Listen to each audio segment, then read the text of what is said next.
রাজধানীর ফার্মগেট মেট্রো রেলের পিলারের বিয়ারিং প্যাড খুলে পড়ে এক পথচারী নিহত ও 2 জন আহত হয়েছেন। রোববার বেলা 12:30টার দিকে এই দুর্ঘটনায় বন্ধ হয়ে যায় মেট্রো রেল চলাচল। তবে বিকেল 3টা থেকে আগারগাঁও দিয়াবাড়ি অংশে মেট্রো রেল চলাচল শুরু হয়। কর্তৃপক্ষ জানিয়েছে নিহতের পরিবারের দায়িত্ব নেবেন তারা।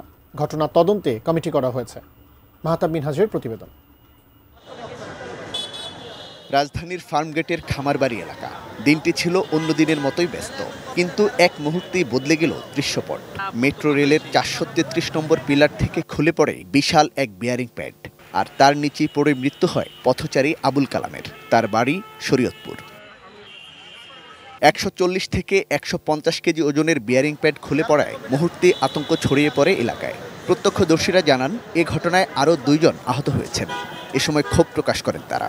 ওনার মতো যাতে আমাদেরও আর কারো প্রাণ যাইতে না হয়। কিছুদিন আগেও 4-5 মাস আগে এই 2টা আগে নাকি এইখান থেকে একটা গাড়ি বরাবর পড়ছে। এখান থেকে একটা রড ভাঙ্গে পড়তে পারে, মানুষ একটা অ্যাক্সিডেন্ট হইতে এটা মানা যায়, আপনিও মানবেন আমিও মানবো, কিন্তু এই যে ঘটনা ঘটলে এটা তো দেখা গেছে একবারে সশরী করা।